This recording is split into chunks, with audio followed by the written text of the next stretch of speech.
Hello बच्चों, स्वागत है आप सभी का आपके अपने YouTube channel Praveen Joshi class. आज की क्लास में हम कक्षा 12 जीव विज्ञान जो बायोलॉजी का जो 2025 का इम्पोर्टेंट पेपर है आपका, जो पेपर लीक हुआ है उसके बारे में हम करेंगे। और ये पेपर आपका क्या है, बोर्ड एग्जाम के लिए क्या रहने वाला है। पूरा पेपर आपके सामने लीक कर दिया, इंपॉर्टेंट है आपका, तो इसको आपने अच्छे से तैयार कर लेना है। सारे क्वेश्चन आपने तैयार कर लेने हैं और आपको जो पेपर होने वाला है, एक दिन पहले ही पेपर हमारे पास आ चुका है, तो ये आपके लिए हुआ है। तो इसमें आप इससे आपने क्या करना, तैयारी कर लेनी है। और यही आपका क्या रहेगा, पेपर बोर्ड एग्जाम में भी आपको देखने को मिलने वाला है। ठीक है, तो इसका कोड 431 IGW है। ठीक है, 2025 कोड है, 70 मार्क्स का नंबर आएगा। बाकी निर्देश दिए हैं जो कि हम अभी पढ़ेंगे नहीं, आगे बढ़ते हैं। ठीक है, सीधे क्वेश्चन में चलते हैं। जो इंपॉर्टेंट क्वेश्चन है मैं आपको क्लियर करा दे रहा हूँ। ठीक है, तो आपका यहाँ से अच्छा खासा पेपर बन जाएगा। तो आपने क्या करना, सारे क्वेश्चन से अच्छे से तैयार कर लेना है। ठीक हो गया सभी का। चलिए शुरू करता हूँ मैं आज का। पहला क्वेश्चन देख लिया आपका, क्या एक संकरण में जीनोटाइप अनुपात है। ठीक है, इंग्लिश मीडियम वाले बच्चे यहाँ से आप अपना क्वेश्चन देख सकते हैं, नीचे ऑप्शन सबके सेम रहेंगे। ठीक है, द्विनिषेचन क्या है। ठीक है, जब फर्टिलाइजेशन अकर इन। ठीक है, उसके बाद होती है, ठीक है, द्विनिषेचन क्रिया होती है, किसमें होती है बताना है आपको। उसके बाद निम्नलिखित में से कौन सी जैव विविधता संचारण की स्वस्थाने इन सिटू संचारण विधि नहीं है। ठीक है, उसके बाद ऑप्शन दिए हुए हैं, यहाँ क्या कर लेना, आपने आंसर तैयार कर लेना। जैव प्रौद्योगिकी में प्रयुक्त आणविक कैंची है। ठीक है, सॉरी, तो इसको आपने क्या करना है, कर लेना तैयार। आगे देखिए, एक्स एक्स और एक्स वाई गुणसूत्र किस नाम से जाने जाते हैं, आपको बताना है इसमें। ठीक है, एक्स एक्स और एक्स एक्स वाई क्रोमोसोम्स हैं, उसके बारे में बताना है कि किस नाम से इनको जाना जाता है। ठीक हो गया। इसके बाद आपका जो इम्पोर्टेंट क्वेश्चन आने वाला कुछ ये है, आपके द्विनिषेचन की क्रिया होती है बताना है आपने। द्विनिषेचन की क्रिया कहाँ होती है आपको बताना है। ठीक है, टर्नर सिंड्रोम के रोगी के गुणसूत्रों की संख्या होती है, ये आपको बताना है। उसके बाद द्विनाम पद्धति में आधुनिक मानव की आधुनिक मानव का जीव वैज्ञानिक नाम क्या है। ठीक है, उसके बाद आगे बढ़ते हैं। प्रतिजैविक का निर्माण होता है। ठीक है, एंटीबायोटिक्स कहते हैं। ठीक है, प्रतिजैविक क्या होता है, एंटीबायोटिक्स का निर्माण होता है, कहाँ होता है आपको बताना है। ठीक है, उसके बाद आगे देखो, निम्न में से कौन सा ट्रांसजेनिक एनिमल है। ट्रांसजेनिक एनिमल है आपका। ठीक है, इसको थोड़ा सा मैं बड़ा कर देता हूँ ताकि आप लोगों को और आसानी से दिख जाए क्वेश्चन। ठीक है, चलिए और अच्छा हो गया, क्वेश्चन आपको अच्छे से दिखाई दे रहे होंगे। ठीक हो गया। इसके बाद देखिए अगला क्या है, प्रतिजैविक का निर्माण होता है, उसका निम्न में कौन सा ट्रांसजेनिक एनिमल है। अगले पेज में चलते हैं सीधे। मॉर्फिन की रासायनिक संरचना का केवल आरेख बनाइए। ठीक है, जो मॉर्फिन है उसकी रासायनिक संरचना का आपको आरेख बनाना है। ठीक है, स्ट्रक्चर ऑफ मॉर्फिन बनाना है आपको, केमिकल स्ट्रक्चर ऑफ मॉर्फिन। ठीक हो गया। ये आपका इंग्लिश मीडियम वाले बच्चे क्या करें, इंग्लिश में जो क्वेश्चन दिए हुए इनको अच्छे से पढ़ के अपना क्या तैयारी कर सकते हैं। ठीक है, बोर्ड की। तो एक काम जरूर कीजिए, इस क्वेश्चन पेपर को समाप्त होने से पहले वीडियो को यहाँ तक पहुंच चुके हैं, आप वीडियो को जल्दी से दोस्तों से शेयर कर दो ताकि उन तक भी ये वीडियो पहुंच जाए और उनके भी क्या हो, अच्छे मार्क्स आ जाए। ठीक है, तो चलिए बढ़ते हैं आगे और क्वेश्चन को शुरू करता हूँ मैं। ठीक है, हाँ, तो ये आपका देखो अगला क्या है, एक आवर्त विधि परागकोश में लघु बीजाणुधानी के सबसे आंतरिक भित्ति परत का नाम लिखिए। ठीक है, भित्ति परत का नाम लिखना है। तो आपका क्वेश्चन ये है, इसको आपने अच्छे से तैयार कर लेना है। ठीक है बेटा, आगे बढ़ते हैं इसी के साथ। उस परंपरा पारस्परिक क्रिया का नाम लिखिए जिसमें एक जाति को लाभ होता है किंतु दूसरी जाति को ना लाभ होता है और ना ही हानि होती है, उसके बारे में लिखना है। ठीक है, पारंपरिक क्रिया। ठीक है, इंग्लिश मीडियम वाले बच्चे यहाँ से अपना क्वेश्चन देख लेंगे और अपना अच्छी तैयारी कर लेंगे। ठीक है बेटा, तो थोड़ा छोटा ही देता हूँ ताकि आप लोगों को प्रॉब्लम ना हो। सबको दिखाई दे रहा होगा सारे क्वेश्चन, ताकि किसी प्रकार की प्रॉब्लम ना हो, ज़्यादा छोटे बड़े में प्रॉब्लम हो। ठीक, अगला है, तंबाकू में कौन सा रासायनिक पदार्थ होता है, उस पदार्थ का मानव स्वास्थ्य पर क्या प्रभाव पड़ता है, ये बताना है आपको। ठीक है, उसके बाद आपका जो अगला क्वेश्चन रहने वाला है, क्वेश्चन आपके सामने पूरा दिखाई दे रहा है आपको। ठीक है, अब अच्छे से कर लेना, सॉरी थोड़ा डिस्टर्बेंस हुआ। हाँ, किस प्रकार के विषाणु के कारण एड्स होता है, इसकी अनुवांशिक सामग्री का नाम लिखिए। ठीक है, उसके बाद अगला क्वेश्चन जो इंपॉर्टेंट है आपका, देखिए, विश्व में पर्यावरणविदों द्वारा कुछ क्षेत्रों में जैव विविधता हॉटस्पॉट क्यों घोषित किया गया है। भारत में किन्हीं दो जैव विविधता हॉटस्पॉट क्षेत्रों के नाम लिखिए। ठीक है, इसके बाद आपका जो अगला क्वेश्चन IUCN के अनुसार 2000 तक पौधों और जंतुओं की कितनी प्रजातियों का वर्णन किया गया है। रॉबर्ट मेयर ने वैश्विक जाति विविधता को वैज्ञानिक रूप से कितना आंकलित किया है। ठीक है, तो ये आपने बताना है इसमें। ठीक हो गया। इसके बाद देखो आपका क्या है, तो अगला क्वेश्चन है, इसमें कुछ और इंपॉर्टेंट क्वेश्चन हमने ऐड कर रखे हैं, वो भी आपने चेक कर लेना है। यहाँ पे ये आपका क्वेश्चन क्या है, गोल्डन राइस में प्रचुरता होती है। ठीक है, गोल्डन राइस जो होता है उसमें प्रचुरता होती है, किसकी होती है बतानी है आपको। उसके बाद पारिस्थितिकी तंत्र में मनुष्य का पोषण स्तर होता है कौन सा, प्रथम द्वितीय तृतीय चतुर्थ, इसमें बताना आपको। ठीक है, मरुस्थलीय पादपों में पत्तियां रूपांतरित होती हैं। ठीक है, किसमें होती है आपको पता होगा। ठीक है, आटों में होती है वैसे। ठीक है, रेगिस्तान में। उसके बाद लघु बीजाणुधनी की सबसे आंतरिक परत को कहते हैं। ठीक है, उसका सिकल सेल एनीमिया किस प्रकार से उपवर्तित उपवर्तन का उदाहरण है। उसका डार्विन की फ्रेंचेस कहाँ पाई जाती हैं, ठीक है, फिंचेस कहाँ पाई जाती है, हो गया। आगे देखिए, एड्स का पूरा नाम क्या आपको बताना है। उसके बाद पीटी विष किस जीवाणु से प्राप्त किया जाता है, ठीक है। सीएफसी गैस का पूर्ण रूप क्या है, ठीक है, सीएफसी क्या है, क्लोरोफ्लोरोकार्बन है बेटा आपको, ठीक है, इसके बारे में बताना है। इसके बाद देखिए अगला क्वेश्चन आपका निम्नांकित को परिभाषित दिया है। हाँ, आप प्रवासन और उत्प्रवासन, ठीक है, आप प्रवासन इमिग्रेशन और इमिग्रेशन, ठीक है, इसको आपने बताना है। उसके बाद स्तनपान अनावर्त लैक्टो लैक्टेशन एमेनोरिया क्या है, ठीक है, ये आपको बताना है। उसके बाद अगला क्वेश्चन आपका दही की एक थोड़ी सी मात्रा ताज़ा दूध में दही बनाने में कैसे मदद करती है। दही के पोषण संबंधी गुणवत्ता का उल्लेख कीजिए, ठीक है, इंपॉर्टेंट क्वेश्चन है, इसको अच्छे देना। विनिर्माण संरक्षण क्या है, इसके कोई दो उदाहरण लिखिए। उसके बाद क्या है आपका जो इंपॉर्टेंट, न्यूक्लियोसोम का नामांकित चित्र बनाइए, यह कोशिका में कहाँ पाया जाता है, ठीक है, न्यूक्लियोसोम को बारे में आपने अच्छे तैयार कर लेना है बेटा। उसके बाद टेम्पलेट रज्जु रज्जुक और पुट पुट लेखन रज्जु में कोई दो अंतर बताने, ठीक है, इसमें दो अंतर आपको अच्छे तैयार कर लेने हैं इसके लिए।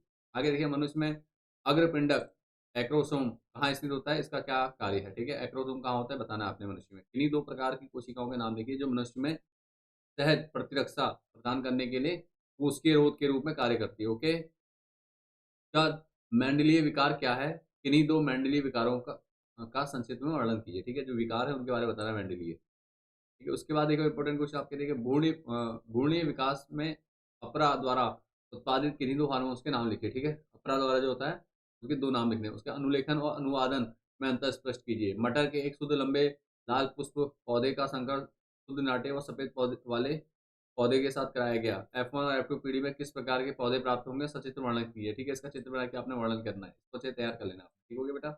आगे बढ़ते हैं, लिंग निर्धारण क्या होता है, मानव में लिंग निर्धारण का उल्लेख कीजिए, रेखा चित्र भी बनाइए, ठीक है, इसका रेखा चित्र भी आपको क्या करना है, बनाना है, क्लियर हो गया। उसके बाद है किशोरों में अल्कोहल शराब या और ड्रग्स के कुप्रयोग की रोकथाम का तथा नियंत्रण के दो दो उपाय लिखने हैं, इसमें दो उपाय भी आपने बताने हैं, ठीक हो गया। छोटे छोटे क्वेश्चन है, आपने अच्छे से तैयार कर लेने सभी। निम्नलिखित पर टिप्पणी करनी क्या, हरित क्रांति और बीटी कपास, ठीक है, जो बीटी कपास है उसके बारे में बताना है। उसके बाद जीन चिकित्सा क्या है, एडिनोसिन डीएमिनेज डिमिनेज की कमी के कारण, कमी का उदाहरण देते हुए समझाइए, ठीक है, एडिनोसिन डिमिनेज के कमी के कारण का उदाहरण देते हुए आपको समझाना है। क्लियर हुआ यहाँ तक। इसके बाद देखिए आपने क्या करना है, घास पारितंत्र में खाद्य जाल को समझाइए, ठीक है, घास पारितंत्र में क्या करना है, खाद्य जाल को समझाना है। इसके बाद देखिए, वायु प्रदूषण के प्रमुख कारण बताइए, ठीक है, वायु प्रदूषण के प्रमुख कारण क्या है वो बताने हैं आपको। उसके बाद अगला क्वेश्चन देखो, आपने मानव इंसुलिन में पेस्टाइड सी की भूमिका लिखी है, ग्रीन हाउस प्रभाव के कारण का उल्लेख करना है, ठीक है। अगला क्वेश्चन जो आपका संक्षिप्त टिप्पणी करनी है किसमें, रेडियो एक्टिव अपशिष्ट में और चिपको आंदोलन में, ठीक है, इसको अच्छे से तैयार कर लेना आप लोग। उसके बाद देखिए, प्रथम स्तन्य और फीस क्या होता है, नवजात शिशु के लिए इसका महत्व बताइए, ठीक है, ये आपको वो करना है। उसके बाद देखिए अगला, रजोनिवृत्ति क्या है, यह लगभग किस आयु में बंद हो जाती है। आगे देखो, परिपक्व भ्रूणकोश का चित्रात्मक निरूपण कीजिए, तो आपने क्या ना ये डायग्राम अच्छे से तैयार कर लेने। आगे बढ़ते देखिए, फल मक्खी का वैज्ञानिक नाम लिखिए। मॉर्गेन ने अपने प्रयोगों के लिए फल मक्खी का के साथ क्या करना के साथ काम करना क्यों पसंद किया, दो कारण बताइए, ठीक है। तो मॉर्गन ने क्या किया, फल जो मक्खी है उसके साथ अपना काम करना क्यों किया, ठीक है। इसके बाद देखिए क्या है, वंशावली विश्लेषण क्या है, ऐसा विश्लेषण किस प्रकार उपयोगी हो सकता है। 3 नंबर के क्वेश्चन है सारे ये, अच्छे से हमने तैयार कर लेने बेटा, ठीक है। 19 क्वेश्चन हमारे यहाँ तक कंप्लीट हो गए। सुकेंद्रीय यूकैरियोटिक, ठीक है, कोशिका में पाए जाने वाले 3 RNA पॉलीमरेज के नाम लिखिए व उनके कार्यों का उल्लेख कीजिए, ठीक हो गया। यहाँ तक समझ में आ रहा सभी को, कोई डाउट या परेशानी नहीं होगी। कोई डाउट हो तो आप क्या कर सकते हैं, पूछ सकते हैं, ठीक है। बायोगैस क्या है, इसका उत्पादन कैसे किया जाता है, बायोगैस उत्पादन में प्रयुक्त किए जाने वाले सूक्ष्म जीवों के नाम बताने हैं आपको। आगे बढ़ता हूँ इसका इंपॉर्टेंट क्वेश्चन में। अगला क्वेश्चन आपका क्या है, जैव विविधता क्या है, इसके प्रमुख घटकों का संक्षिप्त उल्लेख कीजिए। उसके बाद निम्नलिखित उदाहरणों में पाई जाने वाली पारस्परिक क्रियाओं का नाम लिखना। आम की शाखा का आर्किड में उगना, ठीक है, ऑर्किड में उगना। उसके बाद कोयल और कौवे के घोंसलों में अंडे देना, कोयल का कौवे के घोंसलों में अंडे देना, ठीक है। बर द्वारा अंजीर पुष्प का परागण, ठीक है। उसके बाद देखो अगला क्वेश्चन जो इम्पोर्टेंट, जैव प्रौद्योगिकी में क्षेत्र में निम्न विवेचनात्मक अनुसंधान क्षेत्र क्या है, संक्षेप में लिखिए। ठीक है, ये आपको संक्षेप में लिखना है बेटा। इसके बाद निम्नलिखित का संक्षिप्त वर्णन कीजिए। ठीक है, पीसीआर, जैव विद्युत संकलन और बायो पाइरेसी। ठीक है, अगला क्वेश्चन जो आपके लिए इंपॉर्टेंट रहने वाला है वह लघु बीजाणु जनन और गुरु बीजाणु जनन में कोई तीन अंतर। ठीक है, उसके बाद अथवा में इसमें कुछ और दिया हुआ निम्नलिखित के कार्य, झालर, पिंड और अपरा। ठीक है, अगले पेज में चलते हैं। इसके बाद तो इम्पोर्टेंट क्वेश्चन है आपका, जैव विविधता क्या है, जैव विविधता संरक्षण के किन्हीं दो विधियों के नाम बताने आपने। इससे आपका क्या क्वेश्चन बनेगा, हिमखंडों पर वैश्विक उष्णता के प्रभावों का उल्लेख कीजिए। ये भी आपने कर लेना है इसको तैयार अच्छे से। उसके बाद किन्हीं दो पर संक्षिप्त टिप्पणी लिखिए, प्लास्टिक अपशिष्ट, वनीकरण और जैव आवर्धन। ठीक है, उसके बाद कृषि के क्षेत्र में जैव प्रौद्योगिकी के तीन अनुप्रयोग का उल्लेख कीजिए। क्लियर हो गया यहाँ तक। अगला क्वेश्चन देखो क्या है, परजीवी जंतु क्या है, परजीवी जंतुओं का महत्व व उदाहरण दीजिए। ठीक हो गया। अगला क्वेश्चन देखो, क्वेश्चन नंबर 19 है आपका, किसी पारितंत्र में पारिस्थितिकी पिरामिड कितने प्रकार के होते हैं उनका उल्लेख करते हुए चित्रात्मक निरूपण कीजिए। उसके अगला क्वेश्चन, जंगलों के बचाव व संरक्षण में महिलाओं तथा समुदाय के योगदान का उल्लेख कीजिए। उसके अगला है आपका, स्त्री के अंडाशय की अनुप्रस्थ काट का स्वच्छ नामक चित्र बनाइए। ठीक है, ये करना है। उसके बाद आगे बढ़ते हैं,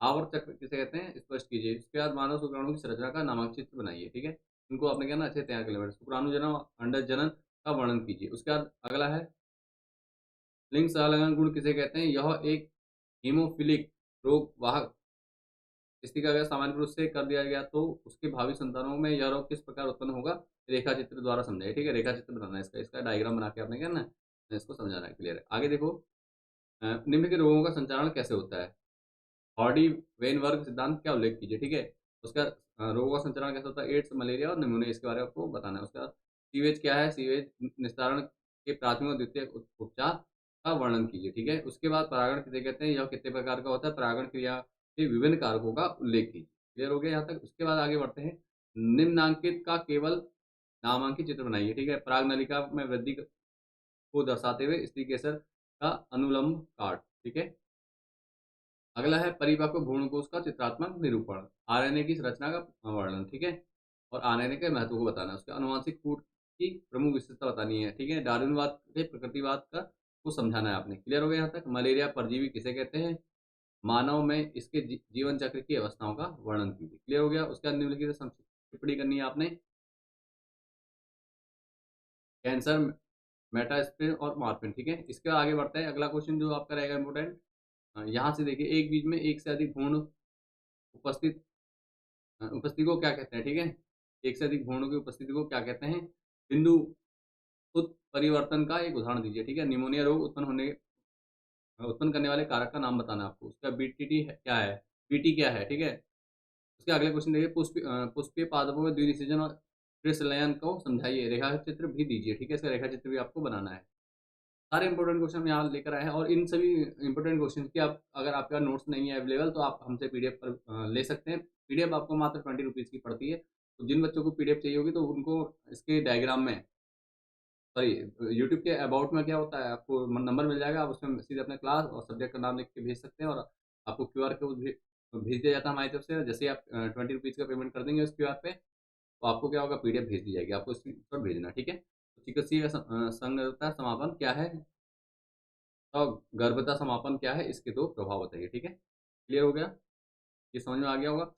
सारे इंपॉर्टेंट क्वेश्चन मैंने यहाँ पे आपको करा दिए हैं। ठीक है, इससे आपने तैयारी करनी है, पूरा पेपर आपका यहीं से बनने वाला है, ये पूरा पेपर आपका सेम है, आपका बोर्ड में आने वाला है। इसके बाद मटर के पौधे, ये मैंने आपको ऑलरेडी बता दी, क्वेश्चन रिपीट है यहाँ पर। लिंग निर्धारण क्या होता है, मानव में लिंग के निर्धारण का उल्लेख कीजिए, रेखा चित्र बनाइए। ठीक है, क्वेश्चन, ये क्वेश्चन आपके सेम आए हैं। अगला क्वेश्चन जो है आपका इंपॉर्टेंट ये है, एक पॉलीन्यूक्लियोटाइड श्रृंखला का आरेख कीजिए, आरेख में न्यूक्लियोटाइड के विभिन्न घटकों को प्रदर्शित कीजिए। बायोगैस क्या है, इसका उत्पादन कैसे किया जाता है, बायोगैस उत्पादन में प्रयोग किए जाने वाले सूक्ष्म जीव का नाम लिखिए। ठीक हो गया।